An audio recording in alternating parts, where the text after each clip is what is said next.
Hello बच्चों, स्वागत है आप सभी का हमारे YouTube channel Sirsa online classes में। हमारी सीरीज जो है वो हमने स्टार्ट की थी बेटा, most important and expected questions chemistry के लिए क्लास 11 के। उसमें हम चैप्टर थर्ड अभी डिस्कस कर रहे हैं, हमारा classification of elements and periodicity in properties. उसका पार्ट 2 में आपके सामने अब लेके आए हूँ बेटा। पहले पार्ट में हमने अच्छे से डिटेल से 8 क्वेश्चन जो हैं वो समझे थे और किए थे बेटा। अब इस पार्ट 2 के अंदर हम हमारे रिमेनिंग क्वेश्चंस को कवर करेंगे। तो अगर मैं क्वेश्चन की बात करूं, देखो बेटा, क्वेश्चन नंबर 9 है हमारे पास। How would you explain the fact that first ionization enthalpy of sodium is lower than that of magnesium but its second ionization enthalpy is higher than that of magnesium. तो अगर उसने यहाँ पे देखो क्या बोला, उसने बोला कि अगर हम सोडियम और मैग्नीशियम का कंपैरिजन करें, सोडियम की फर्स्ट आयनाइजेशन एंथैल्पी जो है वो मैग्नीशियम से कम आती है बेटा। लेकिन अगर मैं सेकंड आयनाइजेशन एंथैल्पी की बात करूं तो Na पॉजिटिव की जो सेकंड आयनाइजेशन एंथैल्पी है वो मैग्नीशियम पॉजिटिव से ज्यादा आती है। फर्स्ट वाला इलेक्ट्रॉन अगर आपको निकालना है तो सोडियम को कम एनर्जी देनी पड़ेगी, लेकिन अगर दूसरा इलेक्ट्रॉन आपने निकालना है बेटा तो सोडियम को एनर्जी ज्यादा देनी पड़ेगी। अब ऐसा क्यों? पहला इलेक्ट्रॉन सस्ते में निकल गया, दूसरा इलेक्ट्रॉन महंगे में निकल रहा है। तो वो चीजें मैं आपको अभी एक्सप्लेन यहाँ पे कर रहा हूं। सबसे पहले देखो बेटा, फर्स्ट वाला बता रहा हूं मैं। अगर हम बात करें साइज की तो सोडियम जो है, सोडियम का साइज बेटा बड़ा है, मैग्नीशियम का साइज जो है वो छोटा है। अब आपको पता है जिनका साइज बड़ा होता है वहां पे न्यूक्लियर चार्ज कम होता है, और जिनका साइज छोटा होता है बेटा वहां पे न्यूक्लियर चार्ज ज्यादा होता है। अब यहाँ पे देखो न्यूक्लियर चार्ज जो है वो कम है, तो इसका मतलब यहाँ पे इलेक्ट्रॉन लूजली अट्रैक्ट है सोडियम में। अगर इलेक्ट्रॉन लूज है तो हम कम एनर्जी देंगे और वो रिमूव हो जाएंगे। मैग्नीशियम का साइज छोटा है, न्यूक्लियर चार्ज ज्यादा है, तो यहाँ पे इलेक्ट्रॉन टाइटली अट्रैक्ट है बेटा। तो इसलिए उनको रिमूव करने के लिए हमें एनर्जी ज्यादा देनी पड़ेगी। फर्स्ट आयनाइजेशन एंथैल्पी मैग्नीशियम की ज्यादा आती है बेटा, due to smaller size and high effective nuclear charge. दो रीजन है, यही यहाँ पे उन्होंने लिखा हुआ है। साइज जो है सोडियम का वो बड़ा है, न्यूक्लियर चार्ज जो है मैग्नीशियम का वो ज्यादा है, इस वजह से मैग्नीशियम की वैल्यू हाई आएगी और सोडियम की वैल्यू लो।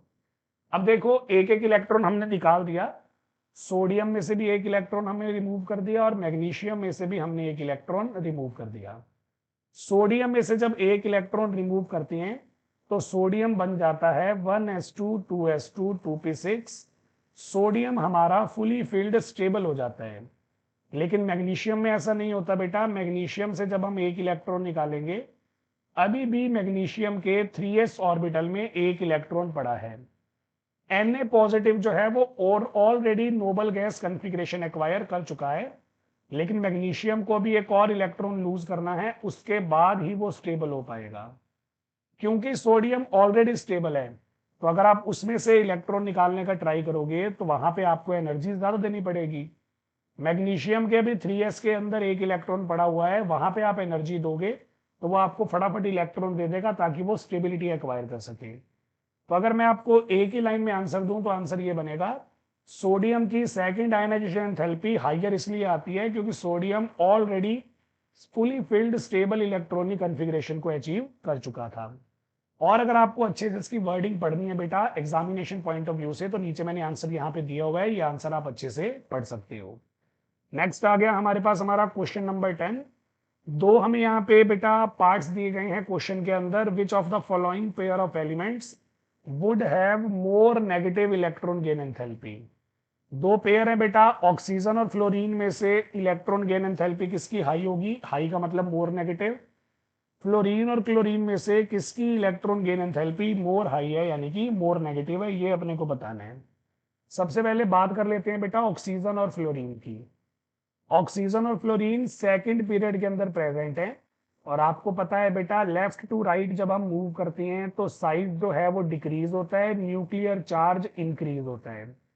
मतलब ऑक्सीजन जो है, ऑक्सीजन छोटे साइज का होगा, बड़े साइज का होगा सॉरी, और फ्लोरीन जो है वो छोटे साइज का है। फ्लोरीन का साइज छोटा है, न्यूक्लियर चार्ज ज्यादा है। क्योंकि फ्लोरीन का न्यूक्लियर चार्ज ज्यादा है, इसलिए फ्लोरीन इलेक्ट्रॉन को इजिली अट्रैक्ट कर सकता है as compare to oxygen. Oxygen का न्यूक्लियर चार्ज कम है तो वहां पे अट्रैक्शन भी कम है बेटा। इस वजह से फ्लोरीन का इलेक्ट्रॉन गेन एंथैल्पी जो है वो ऑक्सीजन से ज्यादा आएगा। लेकिन अगर मैं यही बात करूं फ्लोरीन और क्लोरीन की, तो फ्लोरीन और क्लोरीन बेटा ग्रुप वाइज एलिमेंट हैं। ग्रुप में अगर मैं बात करूं top to bottom, size increase हो जाता है जिससे न्यूक्लियर चार्ज डिक्रीज हो जाता है। तो हमें ऐसा लगेगा कि फ्लोरीन की वैल्यू ज्यादा आनी चाहिए, साइज छोटा, क्लोरीन की वैल्यू कम आनी चाहिए, साइज बड़ा। लेकिन यहां पे हमारे पास आंसर जो है वो एक्सेप्शन में जाएगा बेटा। क्लोरीन का साइज बड़ा है फिर भी क्लोरीन की इलेक्ट्रॉन गेन एंथैल्पी फ्लोरीन से ज्यादा आएगी। अब ऐसा क्यों? अभी जैसा मैंने बताया फ्लोरीन का साइज है छोटा। छोटा साइज होने की वजह से जब हम इसमें इलेक्ट्रॉन ऐड करेंगे तो फ्लोरीन में आनी शुरू हो जाती हैं बेटा इलेक्ट्रॉन इलेक्ट्रॉन रिपल्शंस। उन रिपल्शंस की वजह से फ्लोरीन के अंदर इलेक्ट्रॉन ऐड करना थोड़ा डिफिकल्ट है। लेकिन अगर मैं क्लोरीन की बात करूं, क्लोरीन का साइज है बेटा बड़ा। बड़ा साइज होने की वजह से उसमें इलेक्ट्रॉन इजीली ऐड हो जाता है विदाउट एनी रिपल्शंस। तो क्लोरीन का साइज बड़ा है, फ्लोरीन का साइज छोटा है, इसलिए क्लोरीन के अंदर इलेक्ट्रॉन ऐड करना इजी है। तो क्लोरीन की वैल्यू जो है वो ज्यादा नेगेटिव आएगी बेटा एज कंपेयर टू फ्लोरीन। और अच्छे से आपको यहाँ पे मैंने लिख के दिया हुआ है तो आप इसे रीड आउट कर सकते हो। ये हमारा क्वेश्चन नंबर 10 था बेटा। अब इसके बाद हम आ जाते हैं क्वेश्चन नंबर 11 पे। क्वेश्चन नंबर 11 है बेटा, what would you expect the second electron gain enthalpy of oxygen is positive, negative or less negative than the first. यहां हमें पूछा गया ऑक्सीजन के अंदर जब हम दूसरा इलेक्ट्रॉन ऐड करेंगे तो दूसरा इलेक्ट्रॉन ऐड करते टाइम जो एनर्जी आएगी बेटा वो पॉजिटिव आएगी, और ज्यादा नेगेटिव आएगी, या और ज्यादा लेस नेगेटिव आएगी, इसके बारे में हमें बात करनी है। तो ये बहुत ही एक अच्छा क्वेश्चन है बेटा। अब आप एक बार देखोगे यहाँ पे हमें करना क्या है। सबसे पहले ऑक्सीजन है, ऑक्सीजन न्यूट्रल है, अभी इस पे कोई भी चार्ज नहीं है। हम इसके अंदर इलेक्ट्रॉन ऐड करेंगे, ऑक्सीजन को इलेक्ट्रॉन फ्री में तो देंगे नहीं। तो जब हम ऑक्सीजन को इलेक्ट्रॉन देते हैं, ऑक्सीजन हमें बदले में एनर्जी देता है बेटा। क्योंकि ऑक्सीजन ने एनर्जी रिलीज की है तो यहाँ पे साइन आएगा नेगेटिव। तो अगर मैं बात करूं ऑक्सीजन के फर्स्ट इलेक्ट्रॉन गेन की, तो ऑक्सीजन जो है वो अपना पहला इलेक्ट्रॉन गेन करता है बाय रिलीजिंग द एनर्जी, इसलिए एनर्जी की वैल्यू नेगेटिव आती है बेटा। अब हमने यहाँ पे O नेगेटिव बना दिया। O नेगेटिव के अंदर हम एक और इलेक्ट्रॉन ऐड करना चाहते हैं। यहीं पे प्रॉब्लम आनी स्टार्ट होगी। ऑक्सीजन पे नेगेटिव चार्ज है, इलेक्ट्रॉन पे भी नेगेटिव चार्ज है, दोनों का नेगेटिव चार्ज बेटा एक दूसरे को रिपेल करेगा। तो यहां पे हमारे पास आ जाएंगी इलेक्ट्रॉन रिपल्शंस। इलेक्ट्रॉन रिपल्शंस को ओवरकम करने के लिए हमें यहां पे एनर्जी देनी पड़ती है बेटा। तो इसका मतलब सेकंड इलेक्ट्रॉन गेन एंथैल्पी में हमारा ऑक्सीजन नेगेटिव एनर्जी एब्जॉर्ब करता है, और एनर्जी एब्जॉर्ब करने की वजह से यहाँ पे वैल्यू जो है बेटा वो पॉजिटिव आती है। तो इसका मतलब ऑक्सीजन जो है, ऑक्सीजन की सेकंड इलेक्ट्रॉन गेन एंथैल्पी जो है वो पॉजिटिव है। और अगर आपको इसके बारे में इंफॉर्मेशन चाहिए बेटा तो मैंने यहाँ पे मेंशन किया हुआ है आंसर, आप इसे पढ़ सकते हैं। एक बहुत ही इंपॉर्टेंट ओवरव्यू मैंने आपको क्वेश्चन का प्रोवाइड कर दिया। अब हम चलते हैं हमारे अगले क्वेश्चन पे, that is question number 12। Question number 12 है बेटा, electron gain enthalpy of noble gases is positive. Noble gases की इलेक्ट्रॉन गेन एंथैल्पी पॉजिटिव है बेटा। तो इसका एक बहुत ही सिंपल सा रीजन है। देखो, जो हमारे नोबल गैसेज होती हैं बेटा, नोबल गैसेज के पास होती हैं फुली फिल्ड सबशेल्स। मतलब एक सबशेल में जितने इलेक्ट्रॉन आ सकते हैं वो सारे इलेक्ट्रॉन हमने यहाँ पे भर दिए हैं। इनके पास कोई भी खाली जगह नहीं है बेटा। अब अगर ये इलेक्ट्रॉन ऐड करने का ट्राई करेंगे तो इनके पास तो स्पेस अवेलेबल ही नहीं है। इलेक्ट्रॉन ऐड करने के लिए इन्हें एक न्यू शेल डेवलप करना पड़ेगा या एक न्यू सबशेल डेवलप करना पड़ेगा, जिसके लिए एनर्जी चाहिए होगी बेटा। तो हम हमारे एटम को जब एनर्जी देंगे तो वहां पे साइन आएगा पॉजिटिव। तो आपने एक सिंपल सी बात यहां पे यही बोलनी है कि electron gain enthalpy of noble gases is positive because noble gases have fully filled subshells. Therefore, addition of electron requires absorption of energy to form new subshell. मैंने लिखा बेटा नोबल गैसेस का शेल जो है वो फुली फिल्ड है, sorry subshell. तो अगर आपने इलेक्ट्रॉन ऐड करना भी है तो उसके लिए एनर्जी एब्जॉर्ब करनी पड़ेगी ताकि वो नया सबशेल बनाए, और इसीलिए बेटा इलेक्ट्रॉन गेन एंथैल्पी जो होती है नोबल गैसेस की वो पॉजिटिव आती है। चलते हैं हमारे अगले क्वेश्चन पे, क्वेश्चन नंबर 13th क्वेश्चन है बेटा, halogens have very high negative electron gain enthalpy. Halogens जो है बेटा उनकी इलेक्ट्रॉन गेन एंथैल्पी बहुत ज्यादा नेगेटिव है। नेगेटिव आने से मतलब ये है कि जब हम हेलोजेंस में इलेक्ट्रॉन ऐड करेंगे तो हेलोजन हमें बहुत सारी एनर्जी रिलीज करके देंगे। इसका मतलब ये है कि हेलोजेंस का इलेक्ट्रॉन ऐड करने का मन बहुत ज्यादा था। अब ऐसा क्यों है, देखो नोबल गैसेस का बिल्कुल भी मन नहीं है, पिछले क्वेश्चन में हमने पढ़ा, और हेलोजेंस का बहुत ज्यादा मन है। तो उसका रीजन देखो, जो हेलोजेंस है हमारे ग्रुप 17 के एलिमेंट्स हैं। जितने भी ग्रुप 17 के एलिमेंट हैं बेटा, इनकी जनरल वैलेंस कॉन्फ़िगरेशन है ns2np5, यानी कि इनके वैलेंस शेल में ऑलरेडी 7 इलेक्ट्रॉन्स प्रेजेंट है बेटा। अगर ये एक इलेक्ट्रॉन और गेन कर लेंगे तो इनके पास वैलेंस शेल में 8 इलेक्ट्रॉन हो जाएंगे, इनका ऑक्टेट कंप्लीट हो जाएगा। और जैसे ही ऑक्टेट कंप्लीट होगा बेटा, ये हमारे फुली फिल्ड स्टेबल हो जाएंगे। तो खुद को स्टेबल करने के लिए ये क्या करते हैं, इलेक्ट्रॉन्स को ऐड करते हैं बेटा। हेलोजेंस को सिर्फ एक ही इलेक्ट्रॉन चाहिए, एक इलेक्ट्रॉन मिलते ही वो नोबल गैस कॉन्फ़िगरेशन एक्वायर कर लेंगे, एक्स्ट्रा स्टेबल हो जाएंगे। इसीलिए हेलोजन बहुत ही high negative electron gain enthalpy show करती हैं। तो अगर मैं इसको लिखूंगा वही लिखूंगा बेटा, because halogens have ns2np5 configuration, that is they have only one electron less to acquire stable noble gas electronic configuration. Therefore, they show large amount रहने दो बेटा, they show large tendency to add electron, और इसीलिए बेटा उनकी electron gain enthalpy जो है वो हाईली नेगेटिव आएगी। चलते हैं हम हमारे नेक्स्ट क्वेश्चन पे। नेक्स्ट क्वेश्चन है बेटा हमारा क्वेश्चन नंबर 14।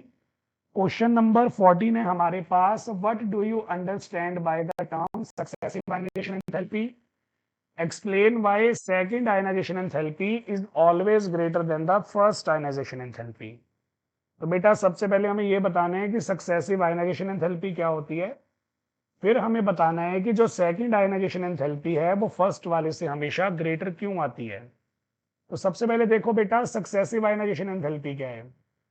एक एलिमेंट है मेरे पास एक्स गैसियस स्टेट में, मैं इसे एनर्जी दे रहा हूं, एनर्जी E1, ये कैटायन बन जाएगा बेटा और साथ में इलेक्ट्रॉन रिलीज करेगा।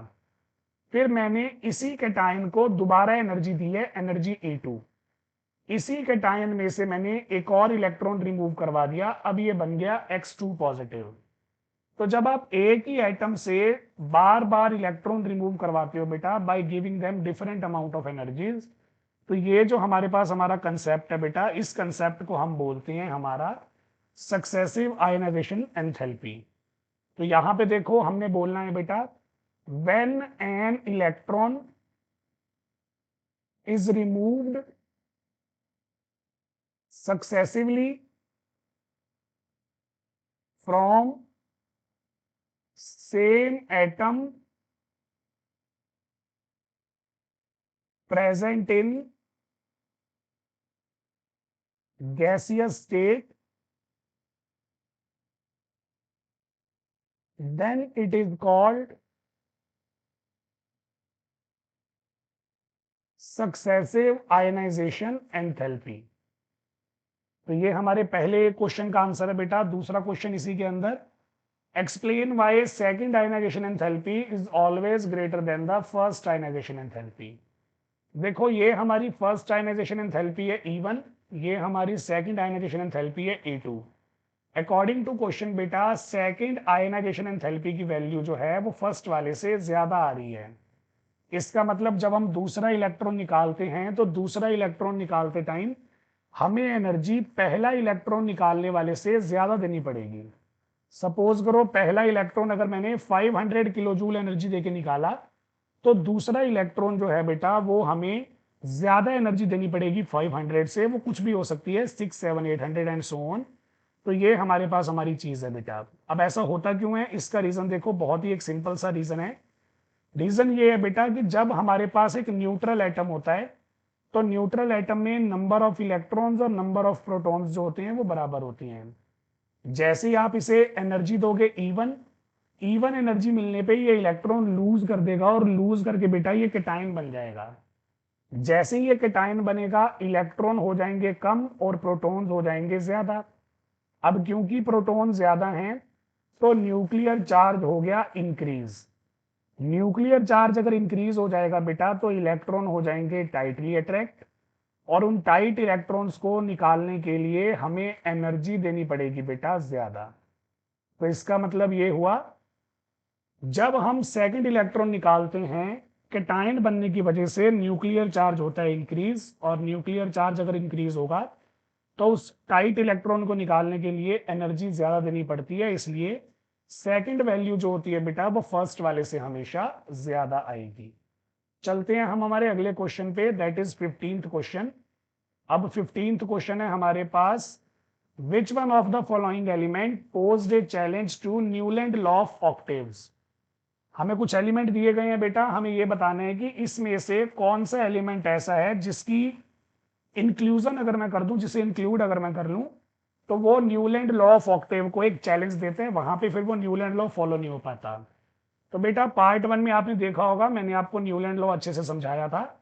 तो वहां पे मैंने ये स्पेशल चीज मेंशन की थी कि न्यूलैंड लॉ जो है वो काम करना बंद कर देता है अगर हम इसमें नोबल गैसेस को इंक्लूड कर देते हैं। तो आप चेक कर सकते हो बेटा, यहाँ पे इस पूरी लिस्ट में नियॉन जो है वो नोबल गैस की तरह प्रेजेंट है। जैसे ही हम नियॉन यहाँ पे इंक्लूड करेंगे फर्स्ट एलिमेंट की प्रॉपर्टी एट्थ के साथ मैच होना बंद हो जाती है, जिस वजह से हमारा न्यूलैंड लॉ फॉलो नहीं हो पाता। तो इस वजह से यहाँ पे हमें आंसर में नियॉन ही लिखना है बेटा। नियॉन ऐसा एलिमेंट है जिसके आने से न्यूलैंड लॉ ऑफ ऑक्टेव जो है वो फॉलो नहीं हो पा रहा। अब हम चलते हैं हमारे फाइनल क्वेश्चन पे। फाइनल क्वेश्चन है हमारा क्वेश्चन नंबर 16। हमें बोला गया नाइट्रोजन है, फॉस्फोरस है और आर्सेनिक है, इनकी प्रॉपर्टीज सिमिलर है बेटा। तो अगर इनकी प्रॉपर्टीज सिमिलर हैं तो ये तीनों मिलके डोबर्नियर ट्राइड बनाएंगे या नहीं बनाएंगे। तो बहुत ही सिंपल सा कंसेप्ट है, ये भी मैंने आपको पार्ट 1 वाली वीडियो में बताया था। ये तीनों मिलके डोबर्नियर ट्राइड बना सकते हैं अगर सेकंड एलिमेंट का जो वेट है वो फर्स्ट और थर्ड एलिमेंट के वेट्स के मीन के इक्वल आए। फर्स्ट एलिमेंट है नाइट्रोजन बेटा जिसका वेट है 14। थर्ड एलिमेंट है हमारे पास आर्सेनिक जिसका वेट है 74.9। तो मैं इन दोनों को ऐड कर रहा हूं, देखो 74.9 प्लस 14 88.9 डिवाइड बाई 2 से डिवाइड करूंगा तो ये आएगा 44.45। तो हमारा जो सेंटर एलिमेंट है उसका वेट इतना आना चाहिए था। लेकिन आप चेक करो बेटा फॉस्फोरस का जो वेट है वो तो 31 आ रहा है। तो वेट में बहुत ज्यादा डिफरेंस है, इस वजह से इन तीनों का पेयर डोबर्नियर ट्राइड को फॉर्म नहीं कर सकता बेटा। तो ये था हमारे पास हमारा लास्ट क्वेश्चन इस सीरीज का। चैप्टर 3 के दोनों पार्ट्स हमने कंप्लीट कर लिए हैं बेटा। आपने अपनी एग्जाम्स की तैयारी करते टाइम इन क्वेश्चंस पे ध्यान जरूर देना है। ये क्वेश्चन फ्रीक्वेंटली एग्जाम्स के अंदर जो है वो पूछ लिए जाते हैं। वीडियो अगर आपको अच्छी लगे बेटा तो चैनल को लाइक और वीडियो को लाइक और चैनल को सब्सक्राइब जरूर कर दीजिएगा। मिलते हैं आपसे अगली वीडियो में बेटा। Thank you.